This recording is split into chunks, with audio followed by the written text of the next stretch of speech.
Hey, this is Rich Redmond, and you're watching Detroit Drum Dreams.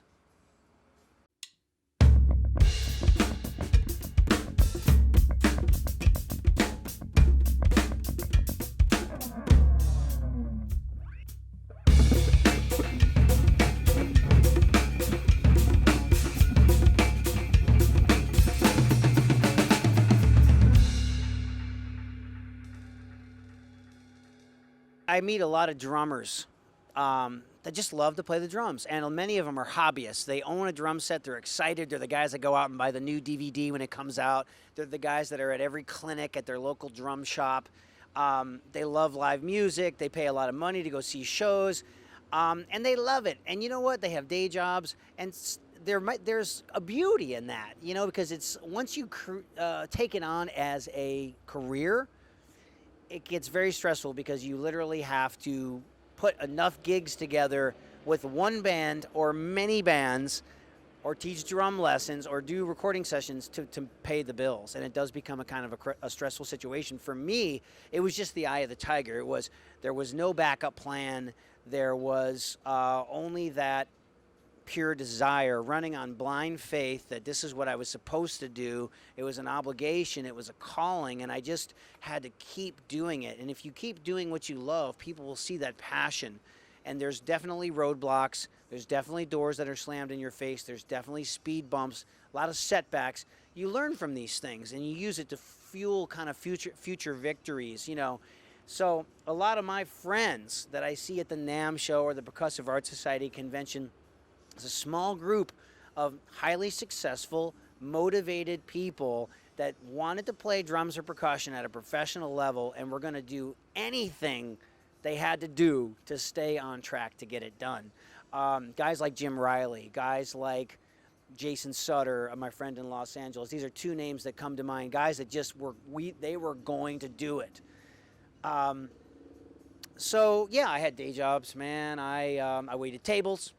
I did courier service, I did construction, I was a waiter and a barista, and I substitute taught. So I know that you're a teacher, so, I think I have a teacher's heart, so that kind of came naturally.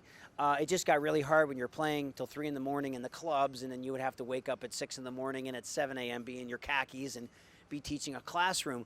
But I saw the light at the end of the tunnel, and I had a goal, I had a vision, and I just stayed on track. And my dad always said, son, cream rises. So be the cream, be patient, and it'll all work out. So if you want to do this, you can do it. Now that's saying if you have natural talent and you put in the work to shape that talent. Some people have all the desire, but they're just lacking in natural talent. And there's also people that have less natural talent than other people, but they level the playing field with hard work. They work hard.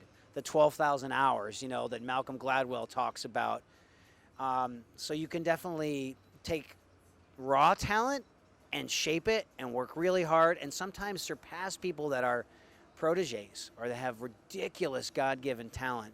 Hard work will always win. I will tell you this, I still have the charts for every artist that I've ever worked with. So for some reason, I worked with a wonderful artist named Susan Ashton in 1999, and we did like the Donnie Marie show, and we opened up for Brooks and Dunn, and we did Austin City Limits. If she were to call tomorrow and say, Rich, can you come out and play with me? I would still have probably some very valid charts, written down of songs that she still does in her set. And I think long-term, the relationships are the key to a successful career, because commitment, relationships, that's part of my crash tenet. I've been working with Jason Aldean on and off since 1999. Actually, from 1999 when we met to 2004, we worked on and off together, but we was like jumping in vans and going to play showcases, and we showcased probably 40 times to get him a record deal, and we played on demos, and we were just in each other's life. And then when he got signed in 2004, we recorded a record. We put out the first single, Hicktown, and we hit the road full time in April of 2005. So I've had a steady job in the music business, which is really hard to come by. And there's two ways to approach the music business. Either you try to find a steady situation, which is, like I said, very rare, or you're a complete freelance guy and you really never know where your next meal is coming from. It's kind of exciting being a freelance guy, but it does get stressful. You're playing new music all the time, but you really don't know, oh my God, it's October, but in December the bill's going to be covered. You know, you're hoping that work comes in and somebody calls you to overdub sleigh bells on a Christmas record, you know.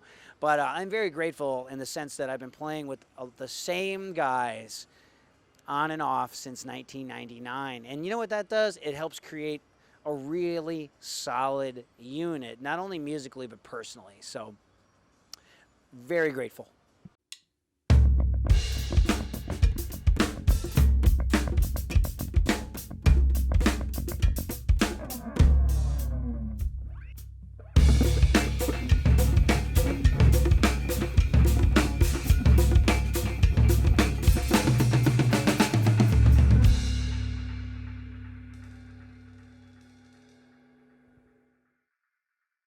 My move to Nashville was in March of 1997. And man, I had a bunch of auditions. I was living in Dallas, Texas, because I had gone to the University of North Texas to get my master's degree in music. And I was doing a lot of playing. You know, I was pursuing my degree by day, and I was driving into Dallas, Texas every night to play with big bands and fusion bands and top 40 bands. It was a great experience. And then I moved into Dallas, Texas, and I realized that to really achieve what I wanted to achieve, which was to hear myself on the radio and see myself on the video and actually be part of the music business, I was going to have to relocate.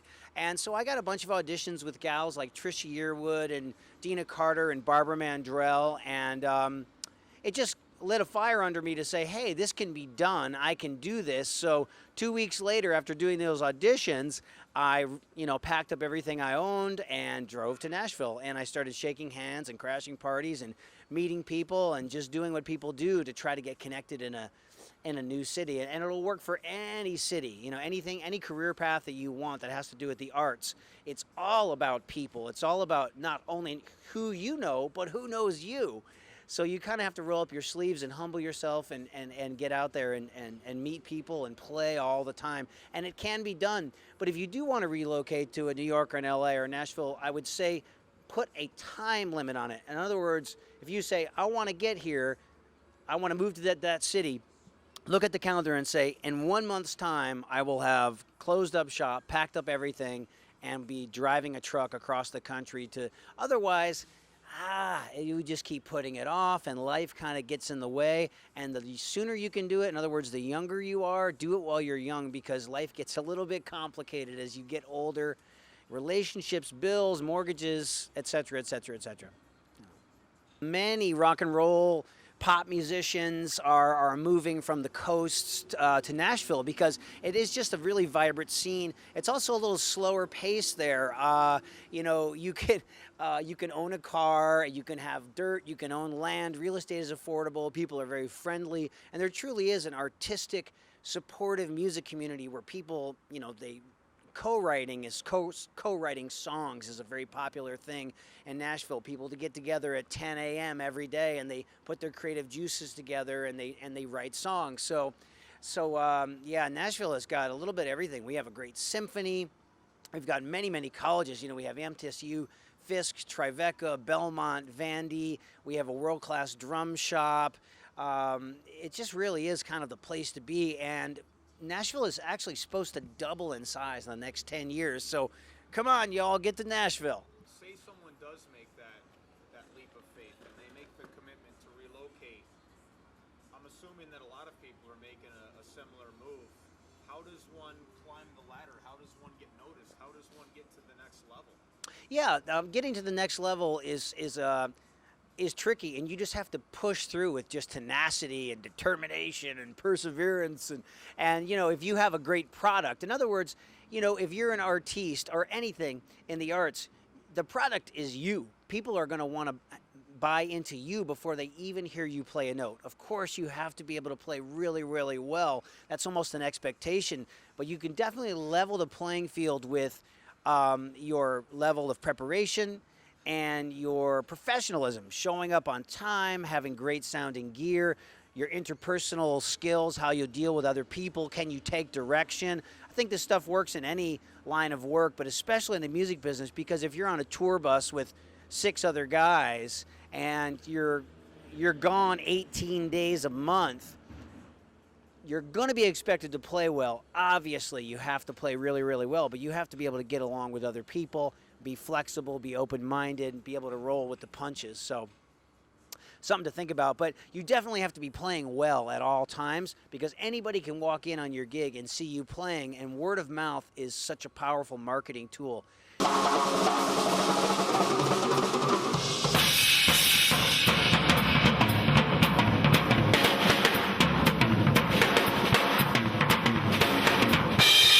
And in this day and age, you can also, another thing you could do to level the playing field is to just be willing to put yourself out there. Create a YouTube channel, have a nice business card, have a great website, be savvy on social media, let the world know what you're doing. At least once a day, I let the world know, hey, I'm going to be doing this clinic at this drum shop, or hey, I'm off the road and in Nashville from November 18th through 30th, and I'm teaching private lessons.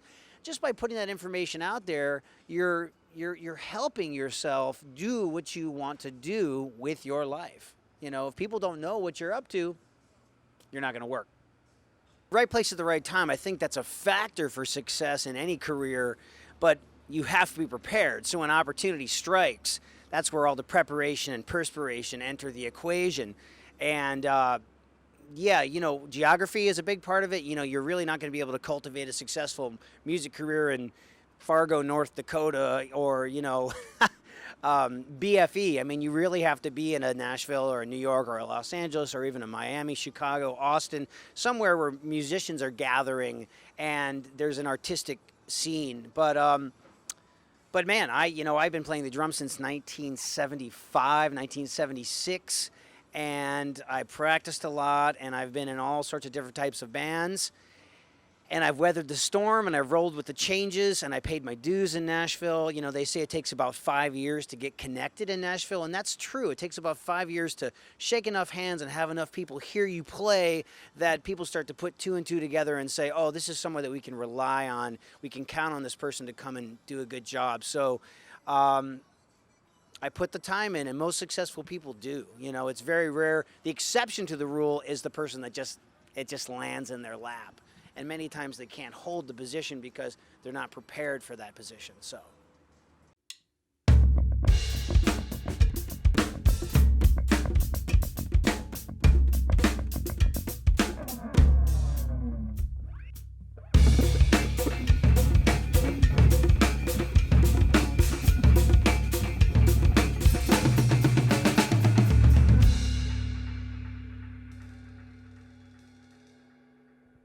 I feel like you can infuse artistry in anything, and we were talking about me being a sideman.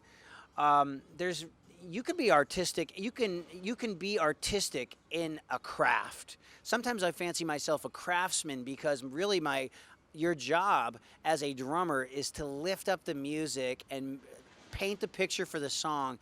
Make the band have a supportive environment so it's easy for them to play, but most importantly, make that artist happy. And you really have to be able to take direction. But yeah, I fancy myself an artist too. I paint, I dance, I do all that stuff behind the drums, and the drums are my vehicle for expression. It's really what defines me. I was up this morning, I went into catering, I was high-fiving everybody because I know at 3:30 p.m. I get to do a sound check, and then the roar of the crowd tonight, it's going to be so fantastic. So yeah, there's an art to it. The 3 kings are myself, Kurt Allison, and Tully Kennedy. Kurt Allison, wonderful guitar player, one of the first people I met in Nashville along my journey, and then soon after, Tully Kennedy plays bass. We've been playing together, me and Kurt since 97, and me, Kurt, and Tully together since 1999. So kind of like brothers from another mother. And yeah, we just played a lot of music together. Probably hundreds of thousands of bus miles and air miles logged to play in this wonderful rhythm section together. It's been great. we started off doing whatever we can get our hands on, and I think that's advice I always give people that want to move to a New York or a Los Angeles or a Nashville, and that's until you can get to the point where you can turn down work, you say yes to everything. So, I mean, we have said yes to a million showcases where record labels or artists would call us, and we would learn the material, and we would do showcases for artists to get signed. And we've actually been part of a lot of signings in the music industry where we were the backup band. And we met a young Jason Aldean early on. And we've never limited ourselves. We always said that we were going to try to play in the studio as much as possible and work the road and try to meet new talent and be involved with as many people musically as we possibly could be. New Voice Entertainment, also known as Envy, is also kind of an offshoot of our Three Kings brand. And the Three Kings came about, you know, me, Kurt, and Tully, we just did a lot of playing together. And then one night, I guess we had too many Irish coffees, and we said, let's call each other the Three Kings. And then we met this young man named David Fanning, who's also a wonderful recording artist. He has, I believe he's on his second single. And you check him out, David Fanning, Fanning. And he was a client who turned into a business partner, and we ended up starting New Voice Entertainment together, and we started working with whoever we could to kind of get a reel together and to get our chops together as producers.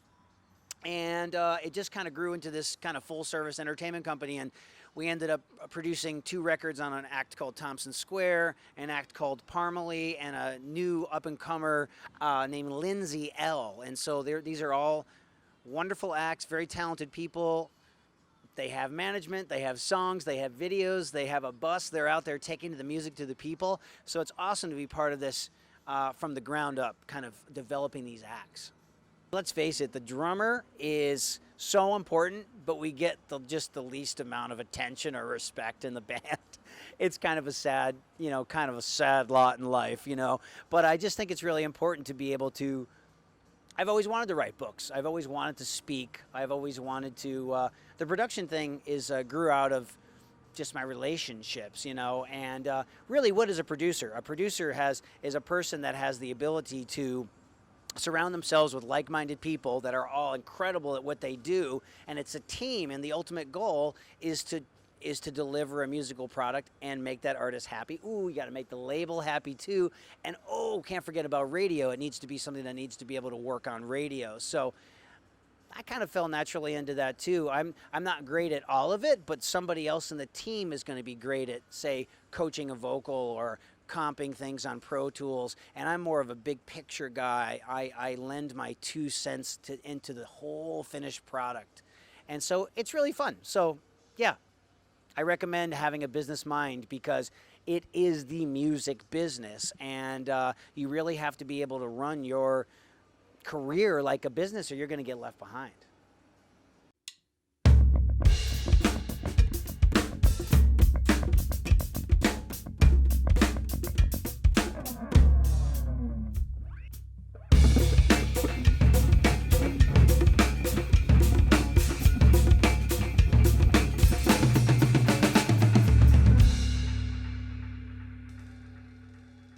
Crash is an acronym for you guys that don't know out there.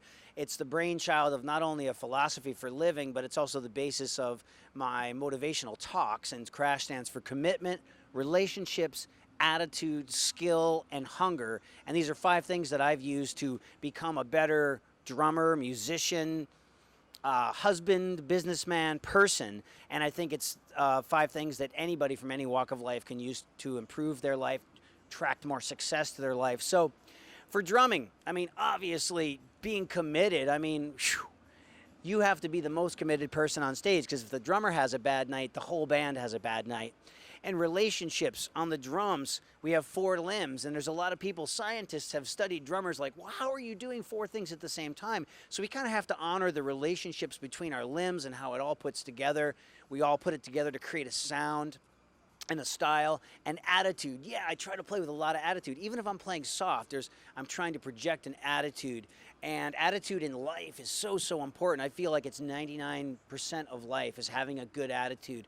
And skill, you don't get anywhere as a drummer without having the right skills. And a lot of what I talk about in my talks for drummers is being able to read music, being able to play the rudiments, having four-way coordination and being able to play a lot of different styles, because playing a lot of different styles um, is going to give you the most opportunity to have the most success in the music business. And hunger, you know, I'm in my midlife, so my goal is to stay hungry for success in the next 20, 40 years of my life and to constantly improve.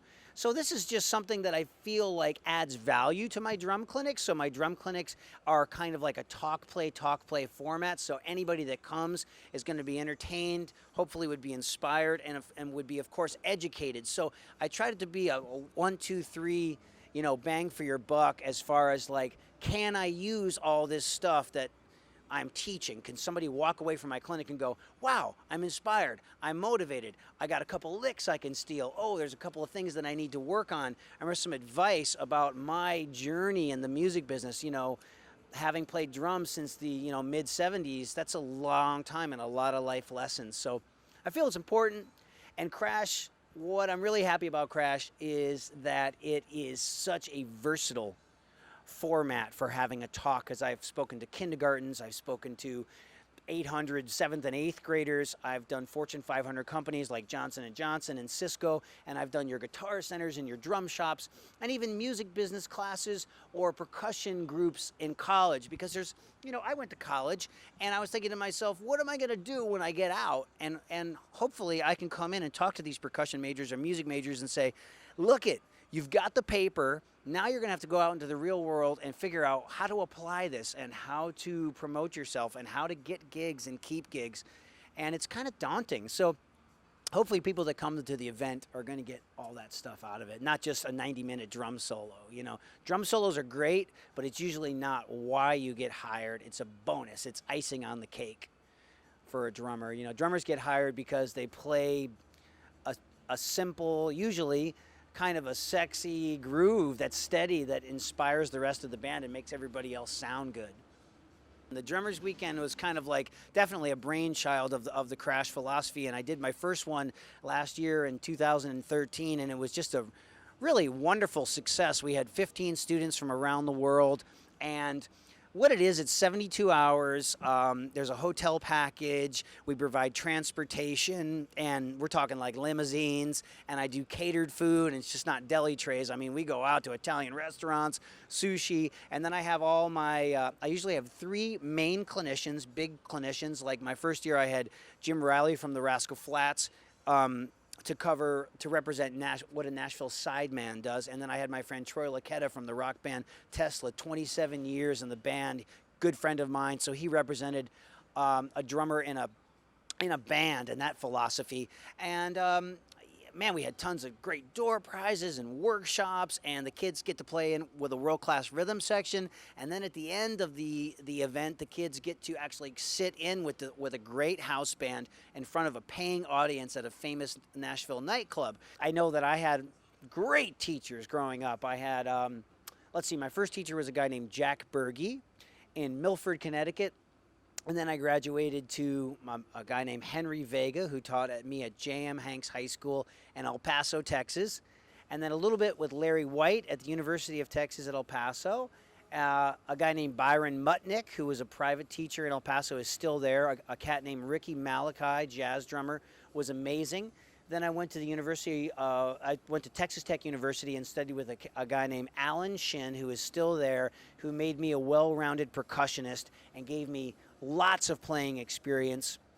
And then when I went to the University of North Texas, I studied with a wonderful teacher named Ed Sof, Ron Fink, Henry Oxtel, and Robert Doc Shatroma. So I had 10 major mentors. And then, of course, people I looked up to, like my heroes like Charlie Watts, Ringo Starr, Keith Moon, John Bonham, Stuart Copeland, Alex Van Halen, Kenny Aronoff, Hal Blaine, Jeff Porcaro, John Robinson. A lot of these guys are living legends, and I'll find myself at parties, at the NAMM show or something, and meeting these living legends, which is great. So to gotten where I am right now at this point in my life, God, if I'm inspiring people, that is really, really awesome, because I continue to be inspired by other people, and I think it's this whole wonderful cycle. So being a teacher is a wonderful thing, and and I plan on writing a lot more many more books. I have my first book that just came out, and the reason why I did fundamentals of drumming for kids ages 5 to 10 was that I thought that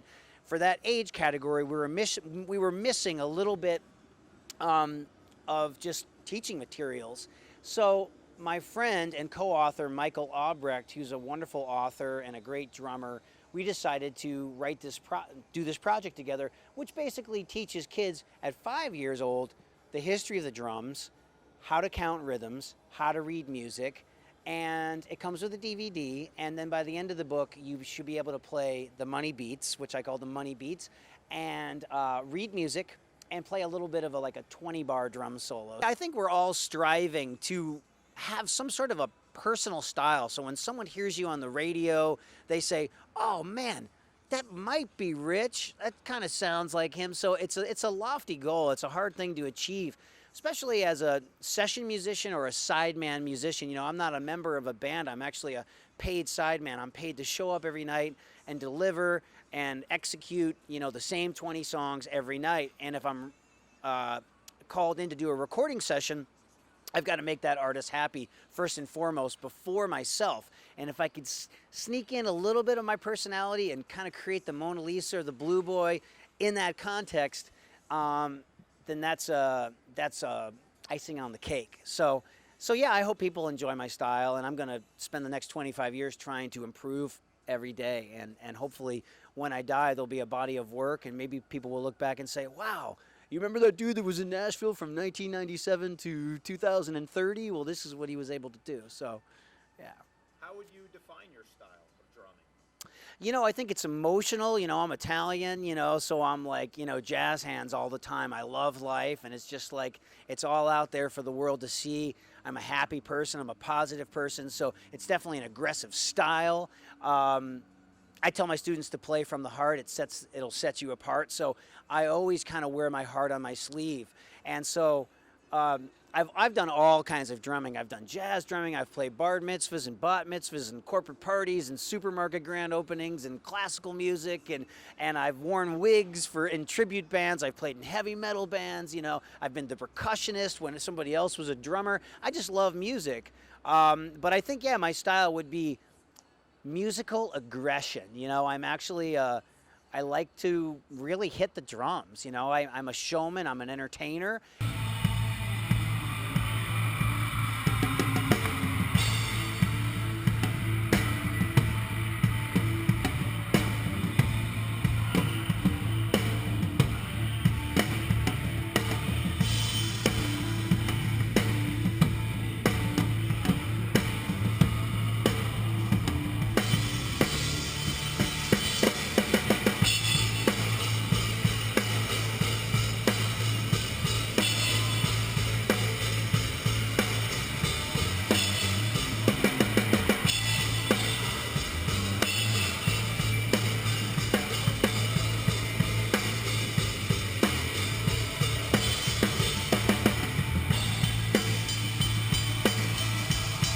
Hopefully I can serve that up in a very musical style. That's the one thing you want people to say about your drumming is, hey, this guy is a musician. He has a musician's mind. He plays musically. He plays the appropriate things at the appropriate time. And also, I try to make it fun, you know, because I know if there's 20,000, 30,000, 60,000 people in the audience, they can just queue up the CD or the MP3 on their device of choice. And so to have them put down the $50, $60, $75 to come see a show, I really want to give them something special and memorable. So that's my goal, is to be musical and an entertainer.